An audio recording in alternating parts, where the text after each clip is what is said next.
Ma loen esimese ülestõusmispüha jutluse aluseks evangeeliumist Luuka järgi 24. peatükist esimesed 12 salmi. Aga esimesel nädalapäeval veel enne koitu läksid naised hauale, tuues kaasa lõhnarohte, mis nad olid valmis pannud. Ent nad leidsid kivi hauakambri eest ära veeretatud olevat. Ja kui nad sisse astusid, ei leidnud nad issanda Jeesuse ihu. Ja sündis, et kui nad olid nõutuses sellepärast, vaata, 2 meest seisid nende juures erevalges rõivas. Aga kui naised hirmu tundes silmad maha lõid, ütlesid mehed neile, mis te otsite elavat surnute juurest? Teda ei ole siin, ta on üles äratatud. Tuletage meelde, mida ta teile rääkis juba Galileas, öeldes, et inimese poeg peab antama patuste inimeste kätte ja risti löödama ja 3. päeval üles tõusma. Ja naistele tulid meelde Jeesuse sõnad ja pöördudes hauakambri juures tagasi, kuulutasid nad kõike seda neile 11 ja kõigile teistele.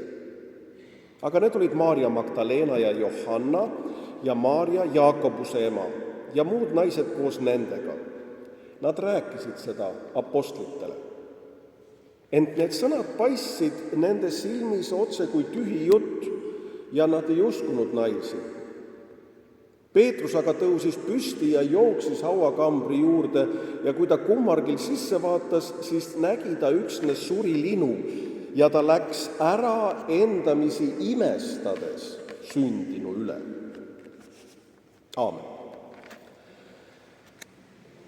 Armsad õed ja vennad Kristuses, me kuulsime jutluse aluseks teksti, millele on praegu enamasti kasutatava piibli väljaande kontekstis lisatud pealkirjaks Jeesuse ülestõusmine.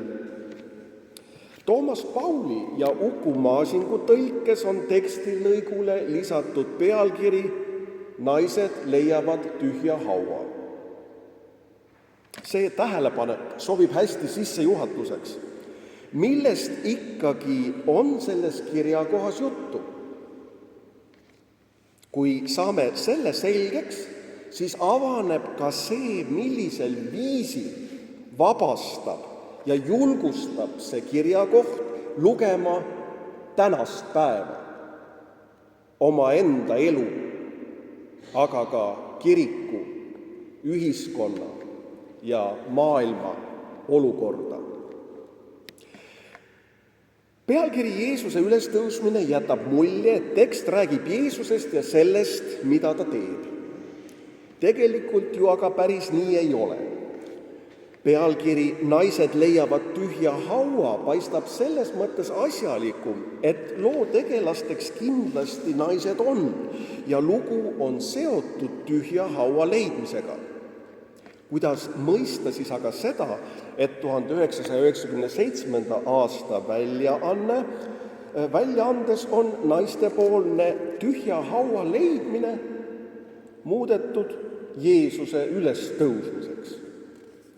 Kas kuna haud on tühi, siis järelikult on Jeesus üles tõusnud? Kas see on ülestõusmisusu sisu? Tühjast hauast Jeesuse ülestõusmise järeldamine? Kas usk seisneb otsuses usaldada informatsiooni tõsiasja kohta, et haud on tühi, ning valida võimalikest seletustest Jeesuse ülestõusmine? Tähelepanelikumal vaatlusel on aga ilmne, et tühi haud ei ärata naistes mitte usku, vaid nõutust. Ning ka meeste või inglite kommentaar ei muuda tegelikult olukorda. Naistele küll meenuvad Jeesuse sõnad, aga ka see täiendav informatsioon ühenduses tühja hauaga ei ole veel see, mis äratab ülestõusmisusu. nagu on näha apostlite käitumisest, kellele paistab see otse kui tühi jutt ja nad ei uskunud naisi. Veel enam, ka Peetrus, kel on apostlite seas eriline roll ja kelle otsese järeltulijana mõistab end Rooma paavst, jookseb ise hauda vaatama ning leiab selle tõesti tühjana, kuid see paneb Peetruse üksnes, tsiteerin, imestama sündinu üle, mitte uskuma. Tähelepanuväärne on Luuka loos naiste roll.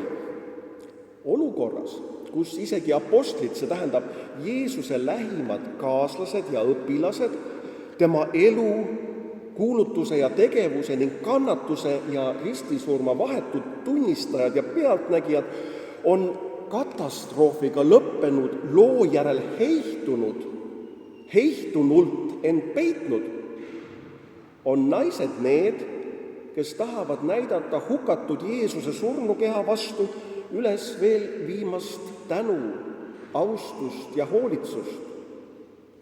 Sel ajal, kui apostlid on Jeesuse surma järel vakatanud ja lahkunud, valmistuvad leinavad naised Jeesuse juurde minekuks. Niisiis, naised lähevad hauale leinates. Jeesuse evangeelium Jumala riigist oli lõppenud katastroofiga. Maine võim oli end ikkagi kehtestanud. Ebaõiglus ja vägivald olid summutanud Jeesuse suu. Leides tühja haua on naised nõutud ja Peetrus imestab. Ülestõusmine ei ole üks ebatavaline juhtum ühe 2000 aasta taguse mehe seiklusrohkes ja traagiliselt lõppenud elus. Jeesuse ülestõusmine ei ole eriline sündmus, mille pealtnägijateks naised olid. Ülestõusmine ei jutusta meile midagi, mis juhtus selle konkreetse ajaloolise isikuga toona ammusel ajal. Tõsi, Jeesuse ülestõusmist on püütud ära seletada, on püütud ka esitleda tühja hauda kui tõestust Jeesuse ülestõusmisele või integreerida ülestõusmist kuidagi teisiti olemasolevasse maailmapilti, seletada seda olemasoleva tegelikkuse mõistmise, valitseva mõtlemisparadigma raames. Üheks erivormiks on ülestõusmisusu moraliseerimine. Jeesus taandatakse eeskujuks, kelle ideed elavad edasi ja kelle sõnum on jätkuvalt väärtuslik.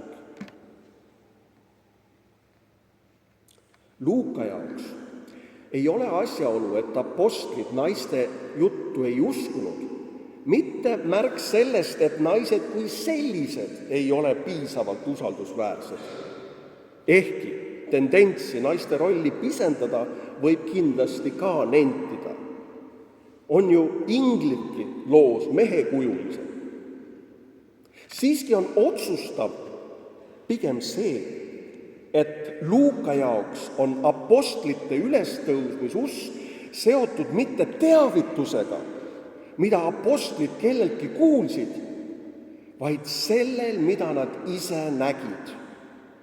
Apostlid on need, kes nägid mitte ainult maist Jeesust, vaid ka üles äratatud Jeesust.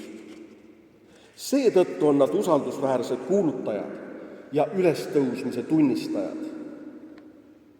Luuka evangeeliumis järgneb tühja haua leidmise loole Jeesuse ilmumisest Emmausse minevatele jüngritele. Salm 34 võtab kokku apostlite tunnistuse. Issand on tõesti üles äratatud ja on end näidanud Siimonale. See tähendab Peetrusele. Me kuulsime täna ühe pühakirja lugemisena apostel Pauluse 1. Korintuse kirja 15. peatükist evangeeliumi kokkuvõtlikku kirjeldust. Kristus suri meie pattude eest ja maeti maha ja äratati 3. päeval üles ja kus siis kordusvormel näitas ennast Keefasele, see tähendab Peetrusele, seejärel neile 12, ja nii edasi, kuni viimaks minule, see tähendab Paulusele. Tähelepanuväärsel kombel sisaldub see evangeeliumi summa siin tekstis tegelikult nii-öelda katkestusena ülevalt. See on hääl ülevalt, hääl Jumala juurest. Mida te otsite elavat surnute juurest? Ta ei ole siin, see tähendab hauas surnute juures. Niisiis, jüngrid olid kogenud ja olnud tunnistajaks Jeesuse ristisurmale. Nad olid kogenud, et Jeesus on surnud. Ja siis kogevad nad uut kohtumist risti löödud ja surnud Jeesusega.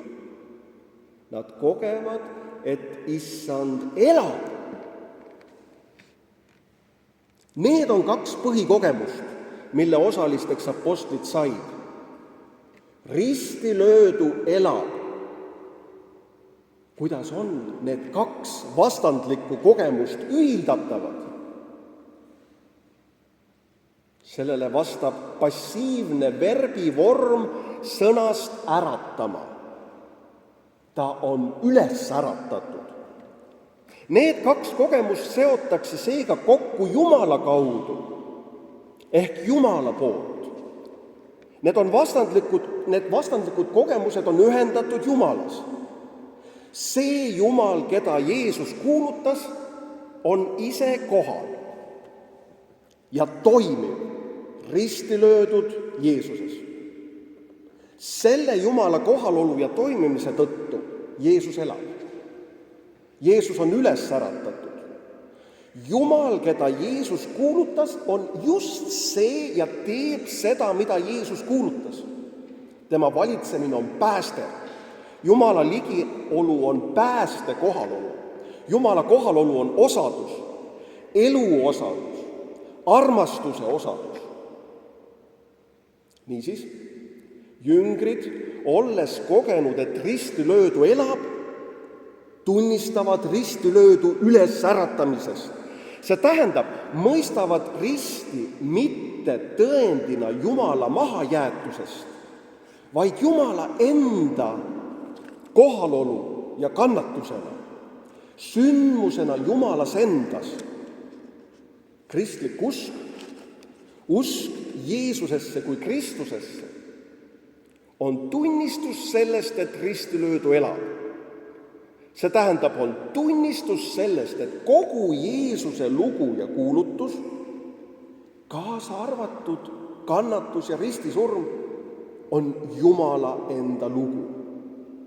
Seda, kes on Jumal, mõistetakse, pidades silmas, kuidas ja kellena Jeesus Jumalat tunnistas.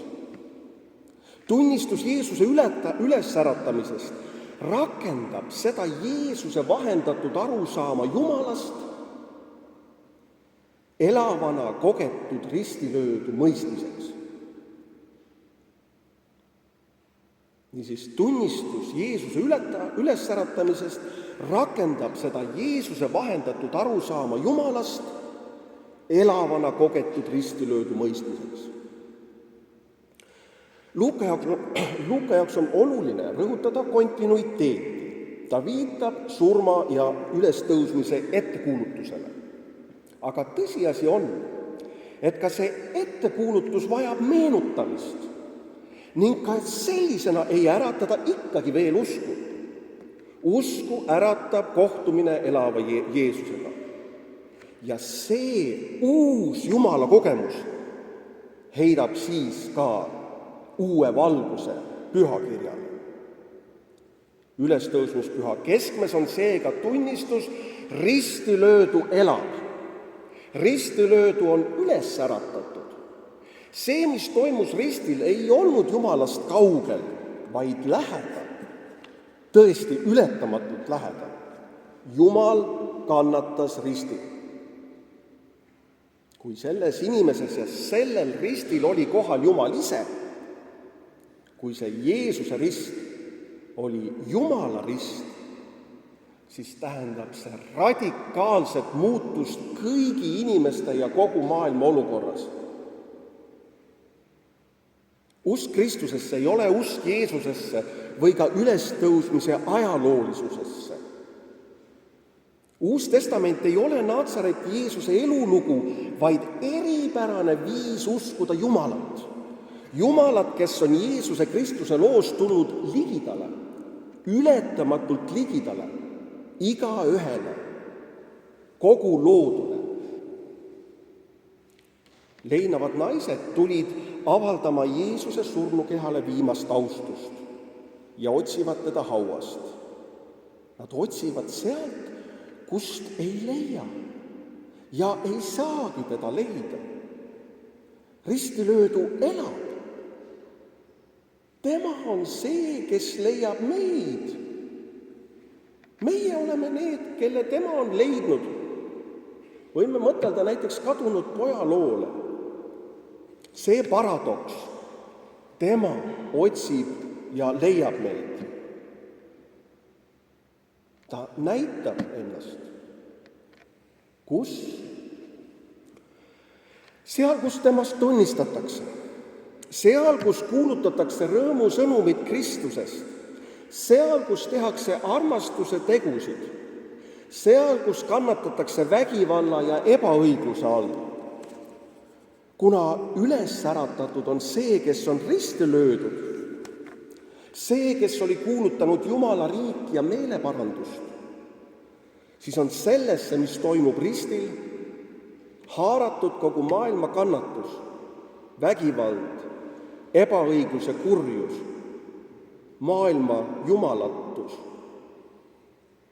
kõikvõimalikud eluseosed ja kõik lood saavad määratletud Jeesuse Kristuse loo kaudu.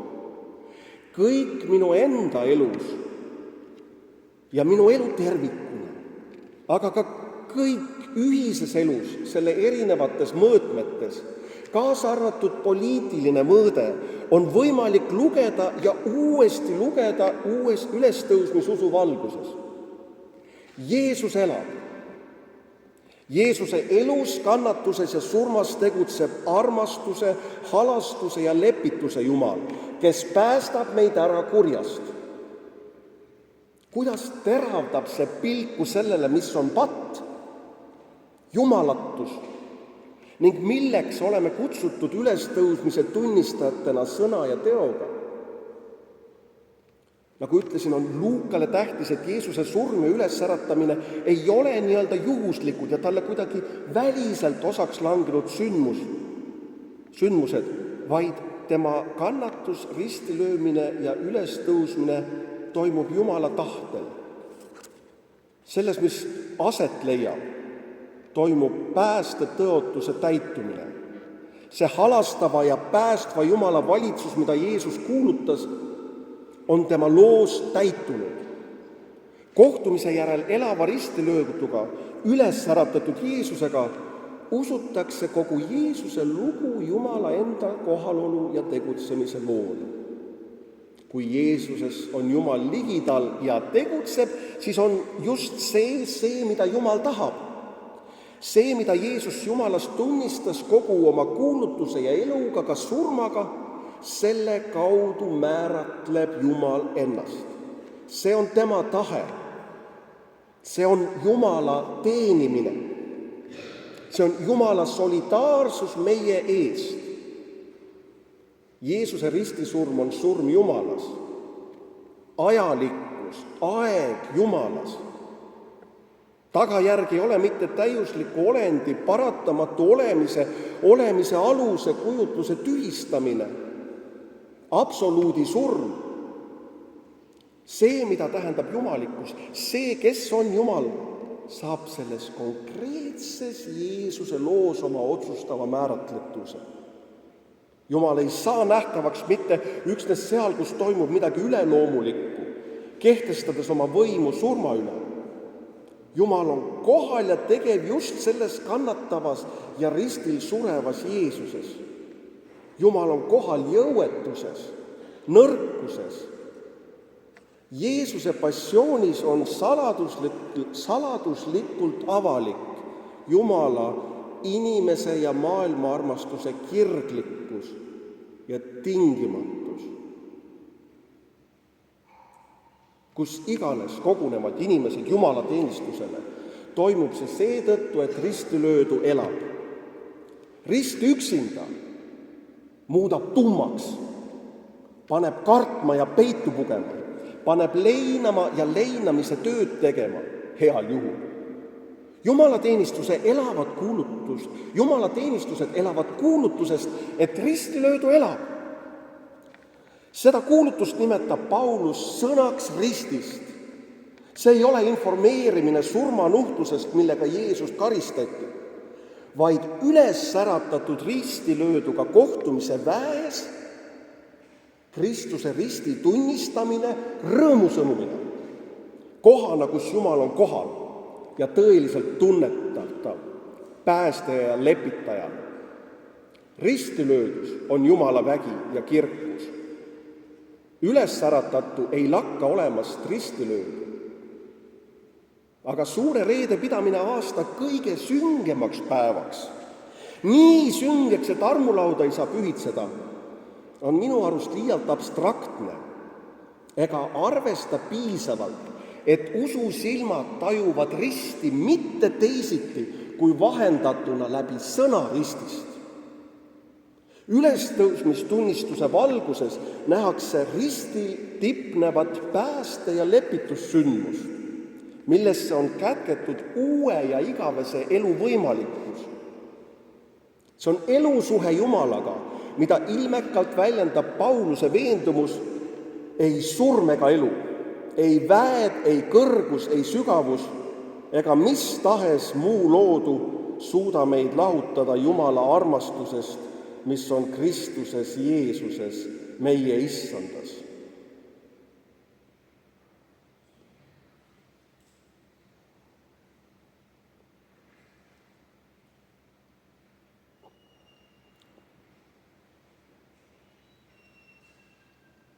Aamen.